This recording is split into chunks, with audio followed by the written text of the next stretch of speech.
കിടക്കുന്ന രോഗിയായി കിടക്കുന്ന ഉമ്മയെ പരിചരിക്കുന്ന സഹോദരിമാര് ആ ഉമ്മയെ കൊണ്ട് നിസ്കരിപ്പിക്കണം. ഭക്ഷണം ഉമ്മ കഴിക്കുന്നുണ്ടോ? കഴിക്കുന്നുണ്ട്. ഉപ്പ ഭക്ഷണം കഴിക്കുന്നുണ്ടോ? കഴിക്കുന്നുണ്ട്.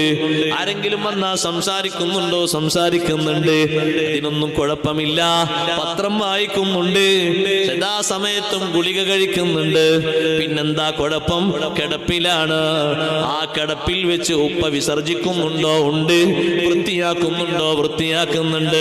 ഭക്ഷണം കഴിച്ചിട്ട് നല്ല ബുദ്ധിയും ശുദ്ധിയും പക്വതയൊക്കെ ഉള്ള ഉമ്മയും ഉപ്പയുമാണെങ്കിൽ ഇനി ശുദ്ധിക്ക് അല്പം കുറവും വിട്ടുവീഴ്ചയും വരേണ്ട സന്ദർഭങ്ങൾ, വാർച്ചകളുള്ളവരാണെങ്കിൽ അതിനും വിട്ടുവീഴ്ചയുണ്ടല്ലോ. ചിലർക്ക് മൂത്രവാർച്ചയുണ്ടാകും, ചിലർക്ക് അല്ലാത്ത വാർച്ചകൾ ഉണ്ടാകും. അതൊക്കെ ഉണ്ടായാലും ചെറിയ വിട്ടുവീഴ്ചകളൊക്കെ ചെയ്യപ്പെടുന്ന രൂപത്തിൽ പെട്ടെന്ന് വൃത്തിയാക്കി നിസ്കരിപ്പിക്കണേ.